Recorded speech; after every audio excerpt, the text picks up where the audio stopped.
राज्य कांग्रेस को महंगा पड़िबो विभीषण मंतव्य। खोद पीसीसी सभापति विभीषण मंतव्य देबा परे कांग्रेस रे कुहुळिथिबा असंतोषर निया उग्र रूप नेबाकु जाउछि। पूर्वतन विधायक तथा एआईसीसी सदस्य मोहम्मद मोकिम एहाकु विशृंखला आख्या दे श्रृंखला कमिटीर द्वारस्थ होइछन्ति, जाहाकु नै कांग्रेस राजनीति रे सृष्टि होइछि कंपन।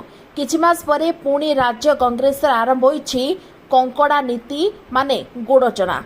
नुआपड़ा पराजय पर कांग्रेस संगठन में विद्रोहर निया। पराजय पाई किए दायी ताहाकु नै नाना अभियोग नाना मत।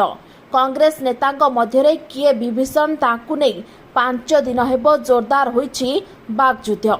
कथा एबे कार्यानुष्ठान आड़कु गलानी, जहाँ पूर्वतन विधायक तथा एआईसीसी सदस्य मोहम्मद मोकिम को चिठी प्रमाणित करुछि। पीसीसी सभापति श्रृंखला भंग करिथिबा अभियोग करिसेंति मोकिम। तांको अभियोग हेउछि नुआपड़ा पराजय परे पीसीसी सभापति पराजय लागि नैतिकता न नै तांको विरोध रे आक्षेप मंतव्य दैछन्ति। कांग्रेस श्रृंखला कमिटी अध्यक्ष सुजित कुमार पाढ़ी को चिठी लिखि मोकिम अभियोग करिसेंति राजनैतिक उद्देश्य रखी पीसीसी सभापति तांको विरोध रे मंतव्य दैछन्ति। राज्य कांग्रेस इतिहास रे एहा केबे घटि नथिला। पीसीसी सभापति गणमाध्यम रे का ना रे दल विरोधी कार्य अभियोग आनिबा घटना प्रथम। पीसीसी सभापति दल विरोधी कार्य करिसेंति बोली मोकिम श्रृंखला कमिटी को अवगत कराइछन्ति। सेपटे याहाकु नै मुह खोलिछन्ति पीसीसी सभापति भक्तचरण दास। सबु दल रे विभीषण अछन्ति, आम दल रे थिबे बोली मु कहिथिले।